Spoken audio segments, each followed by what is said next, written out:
A aula de hoje e a aula de sexta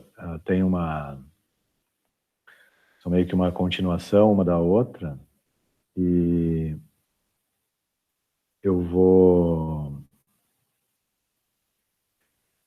essencialmente o que nós vamos fazer é falar sobre as soluções da equação de Laplace, e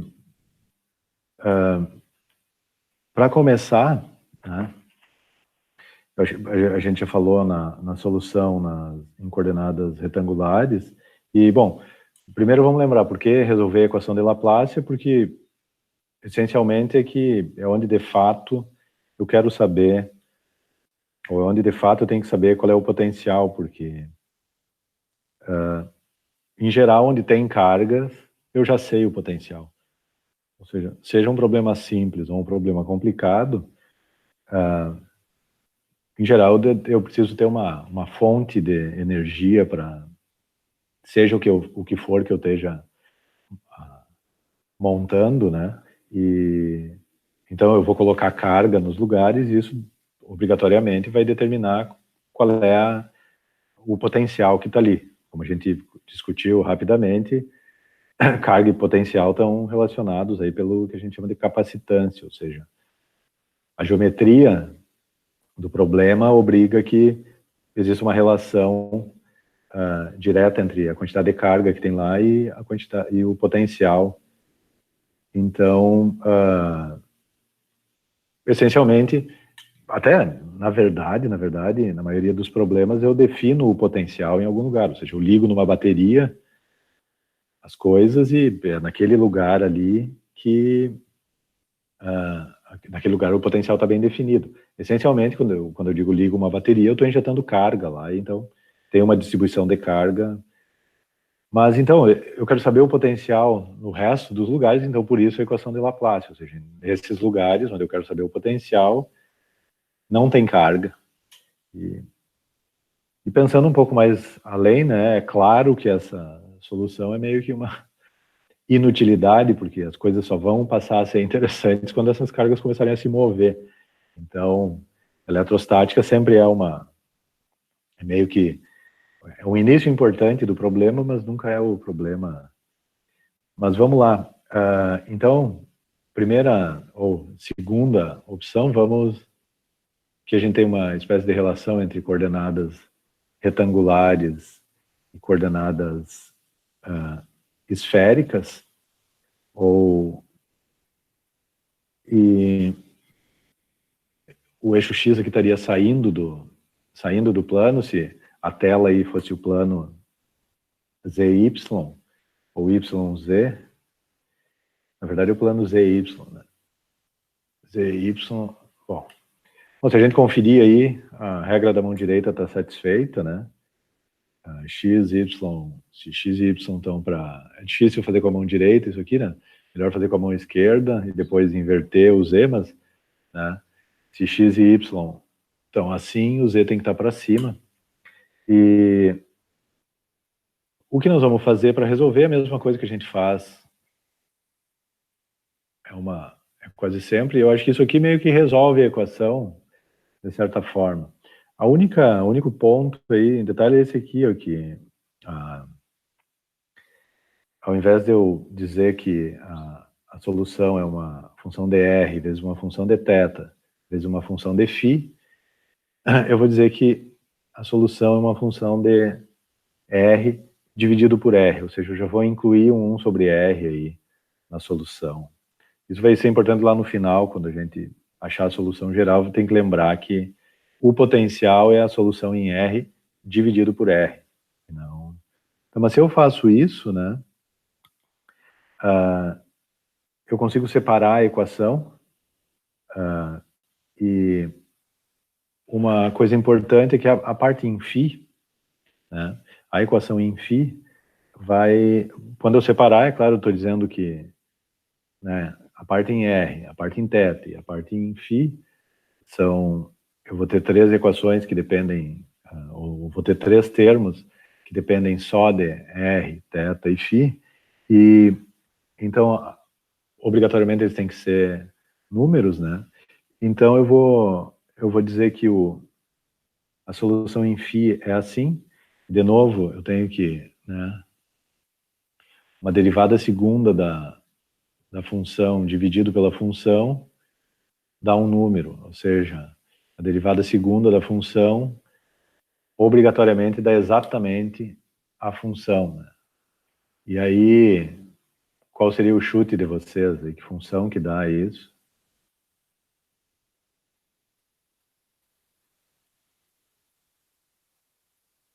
O... Exponencial Oi? complexo? Exponencial complexo? Por exemplo, né? Nesse caso em particular, de, uh, como é derivada segunda, né? Também eu poderia dizer que o seno ou o cosseno daria, porque a derivada do seno é cosseno e a derivada do cosseno é menos seno. Então não é exatamente, é isso aí, exponencial. Não é exatamente esse então melhor mesmo acaba sendo a exponencial complexa, até porque tem esse menos aí que me obriga que então a minha função vai ser um e na IMφ ou menos IMφ, e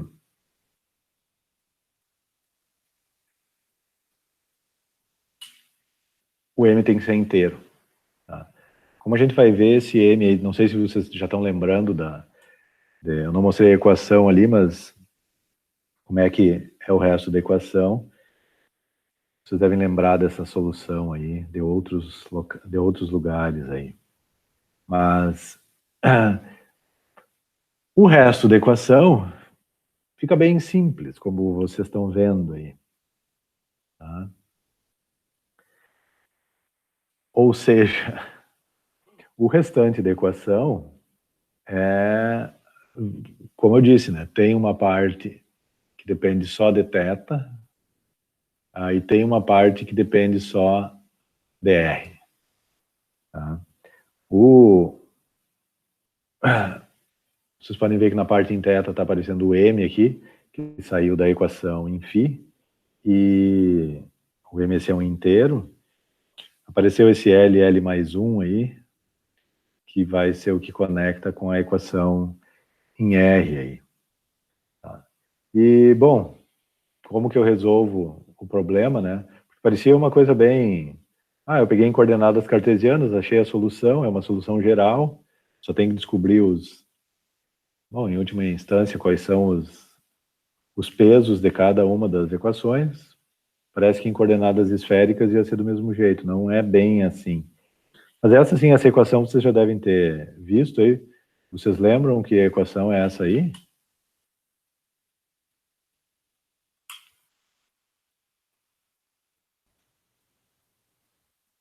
Equação dos harmônicos esféricos, não é? Não. Como é que é? É igual a do átomo de hidrogênio, basicamente. Exatamente essa aí. Tá? E é o que nós vamos falar no início, ele falou harmônicos esféricos, eu acho, né? É exatamente isso aí.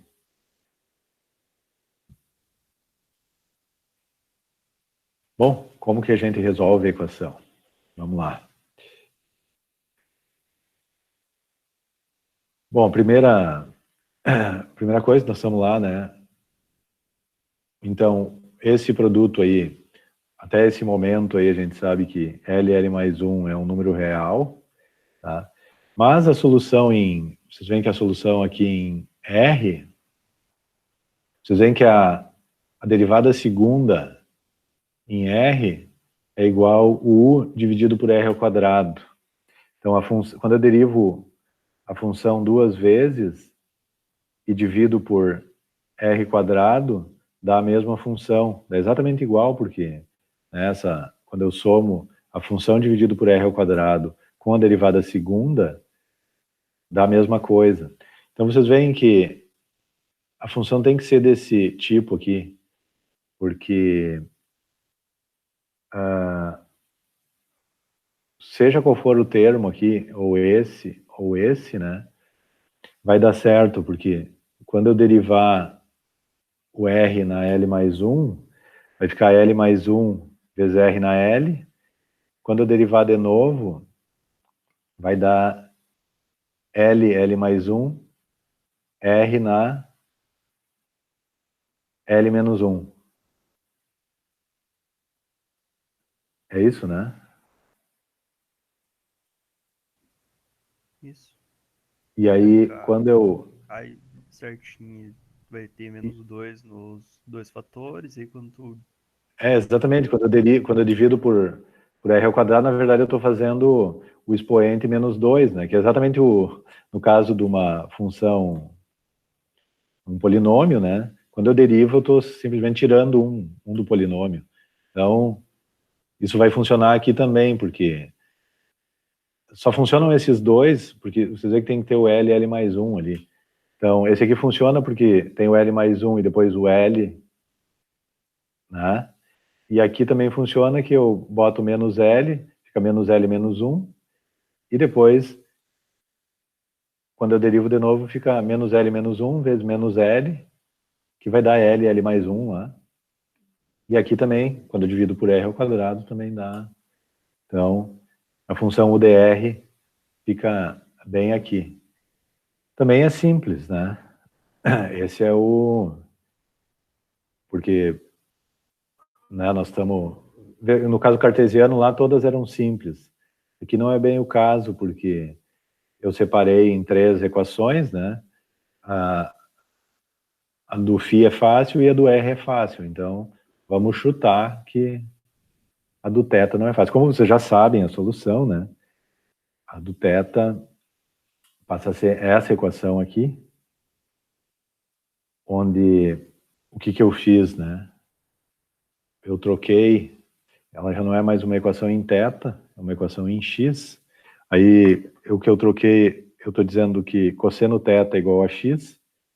Então, né? Se x é cosseno θ, 1 menos cosseno ao quadrado dá seno ao quadrado. E, bom, a não ser esse termo aqui, né, parece meio... Não sei se lá não é seno ao quadrado mesmo, mas não, porque tem 1 sobre seno aqui. Então, tem que botar para dentro ali. E tem algumas... Ah, porque tem aqui também essa derivada em θ, que passa a ser derivada em x. Bom, o fato é que a equação fica desse jeito aí, tá? Essa equação aí, e essa equação já foi resolvida, né? Felizmente.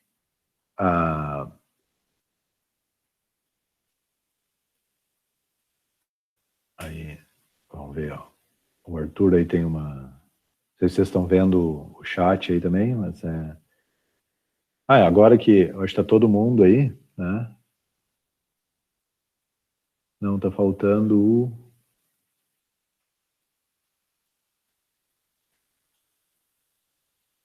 o Alexander, só que não tá, mas hoje está... Eu estou gravando, nós vamos ter acesso à gravação aí depois, né?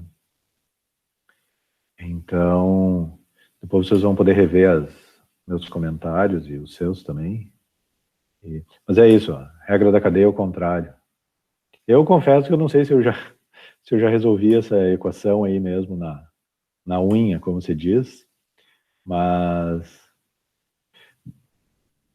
ela tem solução aí, né? Esses são os polinômios de Legendre, ou, na verdade, o que nós vamos fazer é o seguinte, ó, nós não vamos resolver essa equação aí ainda, né?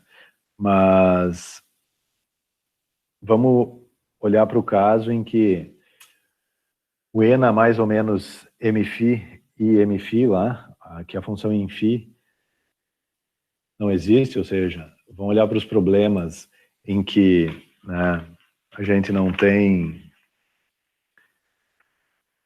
tem simetria azimutal, ou seja, tanto faz para onde eu olho. Um dos problemas que eu vou pedir para vocês resolver é uma ponta, exatamente, né, uma ponta cônica, ou um furo cônico, em que tanto faz para que lado eu estou olhando aqui. Então, o m é igual a 0, nesse caso aí. Aí a equação fica um pouco mais simples, tá? Porque aquele termo em M lá do cantinho vai sumir, né? E nesse caso aí, a solução são os polinômios de Legendre. E, bom, como é que eles são aí? Então, são polinômios em cosseno θ, né, que eu estou chamando de x. E se forem polinômios né, lembre que x é cosseno, então as soluções são mais ou menos essas. Então, para cada valor de L, né, eu tenho uma função. Então, para L igual a 0 lá, o polinômio é uma constante. Se o L igual a 1, aparece a dependência em cosseno, né? Se o L igual a 2, vai ser um cosseno ao quadrado, mais uma constante. Aí, para L igual a 3, tem um cosseno ao cubo e um cosseno na 1. Depois tem um cosseno na quarta, cosseno ao quadrado e constante. Então, vocês veem que vai aumentando como aqui, 0, cosseno na 0, na 2, 4, próximo deve ter um na 1, na 13 e na 5, e um na 0, na 2, na 4 e na 6. Esse é o meu chute. Eu não confesso que eu acho que eu não fui para frente aí, né? E bom, o que eles significam exatamente? A gente pode voltar a falar aí, porque pensem comigo, ó, essa é uma solução geral de qualquer problema que tenha né, um formato esférico aí. E que, claro, que não dependa do φ. Ou seja, qualquer problema em que eu tenha simetria esférica vai ter esse formato de solução, entende? Vai ser uma soma de termos que vão depender de cosseno, cosseno ao quadrado, cosseno ao cubo, cosseno na quarta e assim por diante. Qualquer problema. E a gente chegou aqui sem fazer nada ainda. Vocês entendem que eu não estou dizendo qual é o potencial, não botei carga em lugar nenhum. Diga lá. O potencial é independente do caminho nós fazemos. Sim, quer dizer o seguinte, que se eu criar um problema com uma geometria esférica, a solução vai ser essa. Na verdade, a solução não vai ser essa, né? Porque isso aqui é só a parte em θ, tá? Então, bom, antes de nós comentar isso, nós já voltamos nisso aqui. Vamos pegar a parte em R depois lá também, para não falar bobagem, mas eu também posso gerar esses polinômios, né? Usando essa fórmula de Rodrigues aqui, que é mais ou menos isso aqui, ó. O P0 é 1, né? Porque não tem nada. E o P1 vai ser a derivada de x ao quadrado menos 1, 1 sobre 2, porque 1 fatorial é 1 meio, a derivada, e daí, derivada de x ao quadrado menos 1 vai ser x. É isso? Aquele 1 vezes 2 na 1... É aquele 1 meio ali que está me atrapalhando. Ah, não, é que é 2, né? Isso aí, ó. 2x, 1 meio da x. Aí o P2 vai ser 1 sobre 4, 1 sexto da derivada segunda de x ao quadrado menos 1 ao quadrado. Mas entende? Se vocês fizerem alguns aí, vocês vão ver que, vocês vão se convencer que com a fórmula de Rodrigues eu gero qualquer solução aí, ou a parte angular de qualquer solução com simetria esférica. Tá? Então, se eu tenho simetria azimutal, ou seja, se o negócio não depende de φ, só depende de φ de R e θ, a solução vai ser uma soma desses aí. Não esqueçam que lá eu peguei a solução em R, era R na L mais 1 sobre menos L, né? Mas não esqueçam que no início lá a gente disse que a parte em R tinha que dividir por R depois, né? Então por isso que a parte em R ficou isso aqui. Isso aqui é U de R, que é a solução dessa equação, dividido por R, tá? Vezes isso aqui. Então, eu estou dizendo que qualquer coisa que tem simetria esférica e não depende de φ, obrigatoriamente vai ser nesse formato. O que eu quero dizer, vocês veem que aqui tem uma série infinita, né? Tem L de 0 até qualquer valor de L aí. 0, 1, 2, 3, 4, sim, até o infinito. Tá, vamos pegar um problema simples aí, simplíssimo. Tá? Uma carga pontual. Que tal? Essa equação aí resolve, porque teoricamente eu estou dizendo isso, que eu sem olhar nenhum problema, né? Isso aí é a solução. Isso aí resolve o problema da carga pontual. Não teria que ter uma distribuição contínua de carga para isso funcionar? Simétrico, no caso.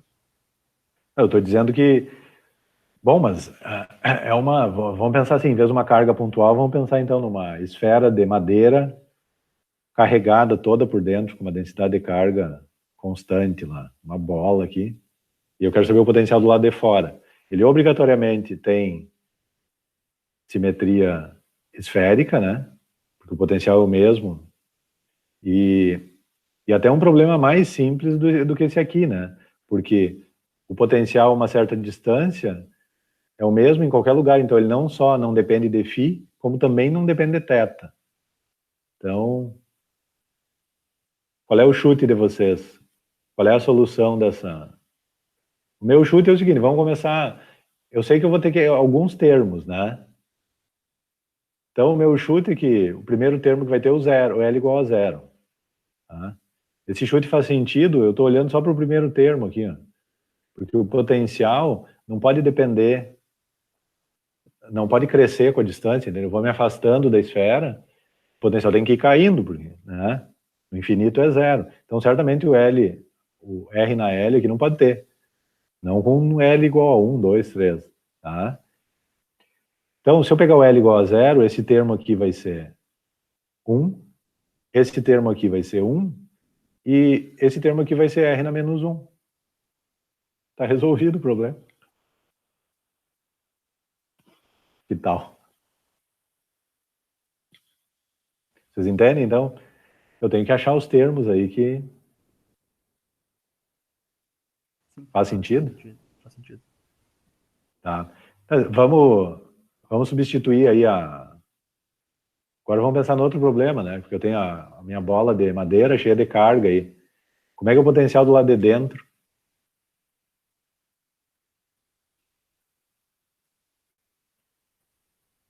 Eu entendo que vocês querem dizer que... Ah, não, mas nós resolvemos essa equação para um lugar que não tem carga, lá dentro tem carga. Tá, mas a gente pode imaginar que as cargas estão em alguns lugares e tem os pontos vazios ali no meio, né? Bom, aí nesse caso, né? Como é que ficaria aí? Não sei se vocês lembram lá de como que é como a gente resolve esse problema, daí vocês veem o seguinte, ó, que para esse caso em particular, eu acho que eu tenho que pegar o L igual a 1, e eu tenho que zerar esses coeficientes BL aqui, porque o potencial cresce com o raio. Ou seja, do centro da esfera para frente, à medida que eu vou me afastando do zero, que estaria no centro aí, o potencial vai crescendo. Se não me engano é isso, né? E aí eu tenho um problema com o L igual a 1 e o θ, porque no L igual a 1 é cosseno θ. E ele não depende de θ. Então, mas vocês veem que está aqui também. E outro caso que está aqui também, ó, sei se vocês têm perguntas aí. Vamos. Pode me interromper a qualquer momento também.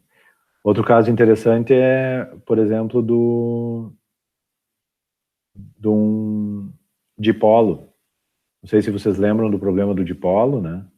Mas são duas cargas a uma certa distância, né? E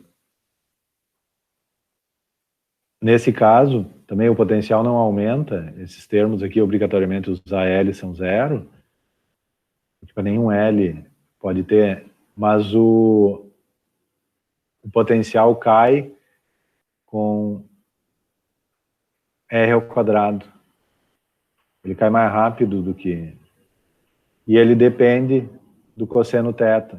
Então, o L igual a 1 aqui, me dá direto aí o potencial de um dipolo. Tá? E, na verdade, só essa... Tu vê que nós estamos fazendo as coisas com as mãos aqui, eu nem estou indo lá no... olhando os detalhes aqui, nem... porque né, eu me lembro de cabeça que é mais ou menos isso.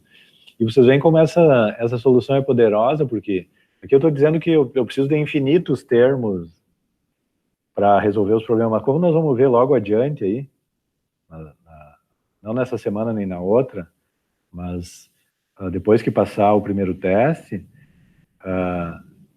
quando a gente faz uma análise mais em detalhe de um problema em que eu tenho uma distribuição de carga concentrada num lugar, e eu estou olhando ela longe o suficiente, eu nunca preciso mais do que isso, do que de uma carga e um dipolo, para representar qualquer distribuição de carga. Então vocês veem como essa solução aqui é poderosa, porque só com L igual a 0, 1 e 2 aí, eu resolvo o problema de carga pontual ou carga e dipolo, e no futuro a gente vai ver que eu não preciso de mais nada para resolver. Então vocês veem que embora isso aqui vá até o infinito, não é bem assim.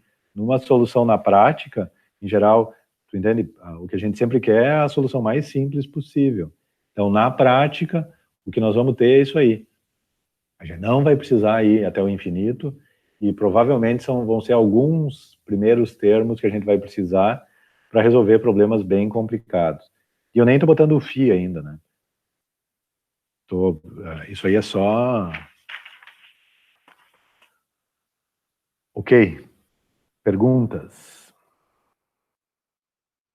Comentários?